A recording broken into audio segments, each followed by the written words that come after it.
I'm Tom Baker, this is Chasing Cars, and today I'm back at what kind of feels like my second home, Toyota's private test track here in Victoria, Australia. But today, I'm not driving a mid-size SUV, I'm here to test this, the Hilux BEV concept. A very unusual, one-off, drivable concept car designed and developed by Toyota's Hilux dev team in Thailand. So what is it doing here in Australia? Well, Toyota has a bunch of enterprise customers in Australia.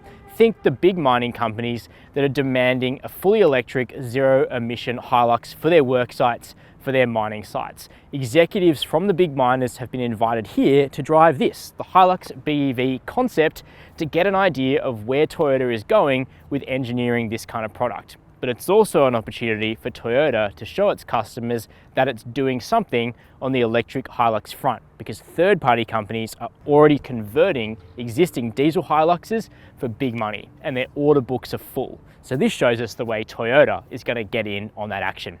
In today's video, I'm going to show you the interior of this single-cab, high-riding Hilux BEV.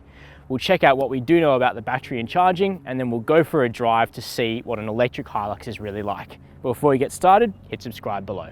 Chasing Cars, honest reviews of your next car. Brought to you by Budget Direct. There's not a whole lot to see in the interior of the Hilux BEV concept beyond what we've already seen in this generation of Hiluxes for years. This is a Thai market special, so some of the specs do look a little bit different to what we would normally see in Australia, but broadly, it's a single cab, pretty much equipped like an SR or an SR5. Leather seats, no seat heating or anything like that. We do have climate control here, a big touchscreen infotainment system, and two changes you will notice over the diesel. The tacho becomes a battery charge level meter. There's no motor RPMs or anything like that. There's also no efficiency readout, which makes it hard to guess the size of the battery, but I'll still do my best. And then down here in the center, the traditional gear selector has been replaced with the same rotary direction selector that you see in the BZ4X or the Lexus RZ. When it comes to range and charging, there's a few things that I can tell you. Here's the charge flap right in front of a Hilux BEV badge, and we've got CCS2 charging in here. AC charging and DC. In terms of the maximum speed, I don't know, but if it's sharing the same lithium-ion battery as the BZ4X, which I think is likely, it would be 150 kilowatts as the maximum DC charging speed for this electric ute. They fold away neatly. All in all, the integration is OEM-ish, but I think we would probably see a tidier charge port design on the finished product. Now, in terms of the battery and the single rear electric motor on this two-wheel drive vehicle, I'm not allowed to show you what they look like. I have seen them myself. I'm going to explain what I saw when we take this vehicle for a drive, but all in all, I reckon the mechanicals we're seeing here are pretty similar to what you'd get on a Toyota BZ4X SUV, except that the electric motor is at the back. So here we are driving the Hilux Revo EV concept, and that's the first thing that we should make clear what exactly this car is. This is not a production car, it's not a pre-prod car, it's not a late stage prototype, it's a driving concept car.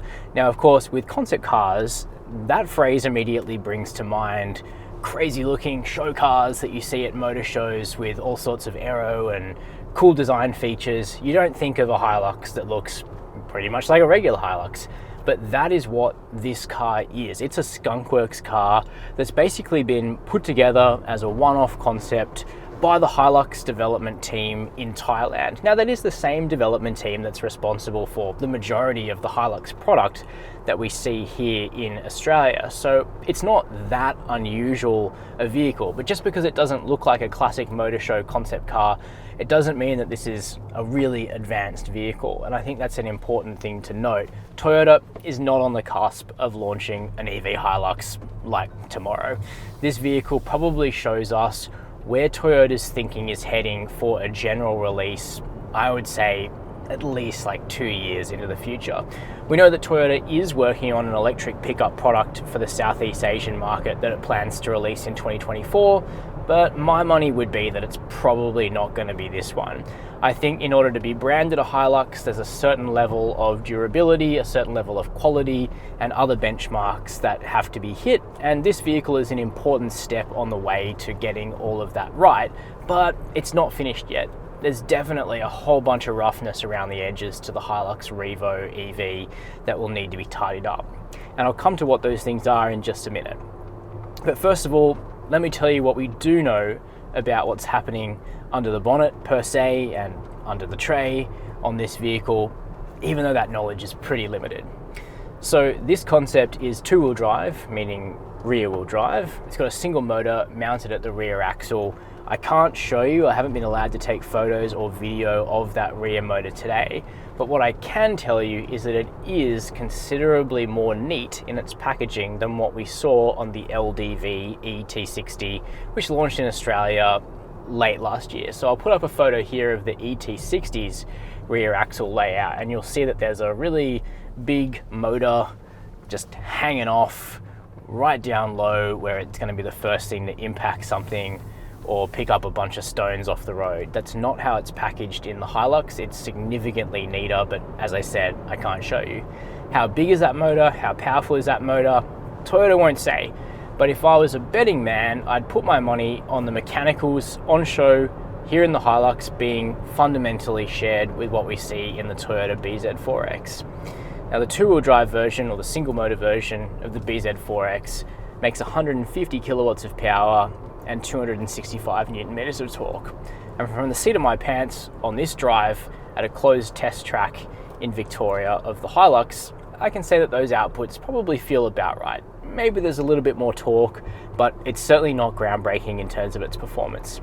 Now I have done a timed 0 to 100 km per hour run, and I got about 11 seconds in this vehicle. So is it going to set the world on fire in terms of performance? No, not in its current spec, but the 0 to 100 would actually be selling the way this ute drives quite short. 0 to 100, probably not its forte. But what I can tell you is that this is the quietest, smoothest, nicest accelerating Toyota Hilux probably ever. And I include the old supercharged version in that as well. It is so smooth, so refined, so relaxed. It's very EV-like, of course, in those attributes, but it is fundamentally mind-boggling to drive a current gen Hilux that just slashes the NVH levels of the diesel or petrol versions of this ute. Accelerating now, let's listen. All we hear is some motor whine that probably does need to be damped out and dialed out a bit, and the rush of wind over the front end and the mirrors of this Hilux EV. It is so soft and so quiet, which is just lovely. And of course, if you're having to drive this vehicle on urban duties all day, instead of listening to a coarse, harsh, vibey, revving diesel engine, instead you just get to listen to near silence, which is going to make a big difference to how happy you are driving the car, I reckon. Now, from 0 to 50 k's an hour, 20 to 60, 20 to 80, the Hilux EV feels really nippy actually, and I think it's there where the performance, the true understanding of the performance of this ute really lies. It's not going to win the stoplight drag race to 100, but it just accelerates promptly and quietly and smoothly for that sort of day-to-day driving. Now, interestingly, regen braking is possible with this vehicle, but it's not activated in software right now. One of the reasons for that is that it takes a long time and a lot of skill to tune in regen braking. And for now, this is just a one-off concept car, so that job hasn't been completed as far as we know. So actually all we're getting through the brake pedal is the physical brakes of the car, so it feels well-tuned and natural because it is. It's not trying to blend in regen braking. So in some ways, Toyota has made their own life a little bit easier there, but of course, we're not getting any of the efficiency benefits of regen. Speaking of efficiency, we don't know the precise size of the battery. One of Toyota's most senior executives in Australia implied recently that it might be similar in capacity to a BZ4X, which has 64 kilowatt hours of usable space in that vehicle's lithium-ion battery. What we have been told is that the range is around 200 kilometers, maybe a little bit more, and that's borne out by the fact that the battery meter is currently showing about 69% of charge remaining, and the range readout shows me 167 kilometers. So not a particularly long range vehicle, but Toyota isn't claiming that it is. This is a concept for an urban duty, short range Hilux EV, which would suit a whole bunch of customers that are already out there, Toyota says, from mining companies that only need to run about 200 Ks per day on a mining site, through to customers like local governments and councils that just run around their local government area and are not putting in 1,000 Ks a day. That being said, Toyota is the first to acknowledge that there are Hilux customers that do need to drive 500 to 1,000 plus kilometers day in, day out. And for them, an EV ute is just not a proposition that's anywhere near ready right now, because we know with current battery technology, you can't have really long range, really good towing capacity, and really high payload all at once. And that's not what the Hilux Revo EV concept is trying to do. It's just trying to concentrate on being a really good short range utility vehicle.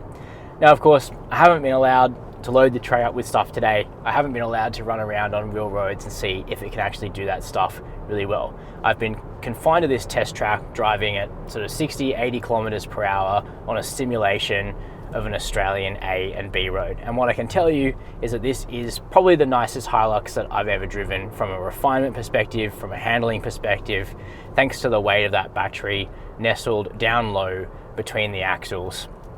You still have that classic Hilux steering, which is pretty slow, pretty lacking in feel, but you now have a flatter cornering chassis, you've got a smooth and quiet motor, you've got far less harshness and vibration. Even if you don't have that touring range, you probably don't have that massive towing capacity. This isn't a Hilux that'll be able to do everything in the way that a current gen 2.8 litre diesel Hilux can, but at the things that it's focused on, running around quietly, economically, smoothly in town, well, the Hilux EV concept would have the diesel beat every single day of the week. As for whether I think Toyota should concentrate on releasing a Hilux like this, I'm in two minds. Firstly, Toyota's a business. They're there to sell cars to customers that exist, and there are currently Hilux customers that don't need massive range and massive towing. And for them, I think the Hilux EV concept would really increase employee happiness and quality of life out on the road, because it is nice to drive.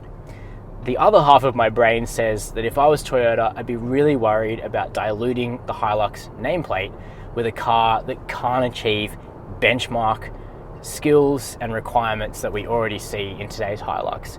I'd be hoping for a vehicle that could do over 500 kilometers on a charge. I'd be hoping for towing capacity around what we see today of 3.5 tons plus high payload. But all of that stuff coming together in one package is probably something that will require solid state batteries. We still don't know when they're going to arrive, maybe later in this decade, but not right now.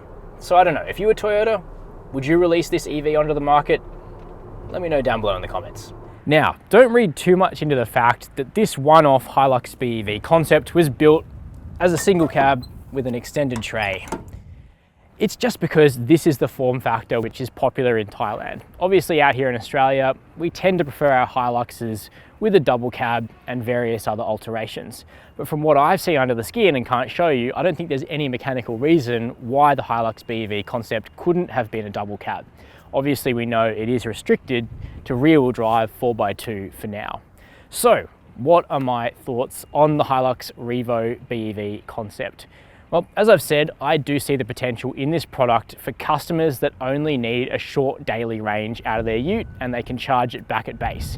On the private and small business end of the spectrum, I think there are people there as well who could well be interested in a Hilux that avoids the clattery diesel and tailpipe emissions that we currently see with the combustion versions. But Toyota is well aware that with current battery tech, the heart of the market for a compromised ute like this is for enterprise customers that aren't demanding constant high range and constant towing performance out of their ute. So I think the true full fat, full EV Hilux designed for private buyers is many years away still. Very keen to know your opinion, so please let me know down below in the comments what you think of this vehicle. Is there potential here? While you're there, hit subscribe and the notification bell if you found this video interesting and useful. Feel free to share it with your friends who might like it too. And as always, thank you for watching Chasing Cars.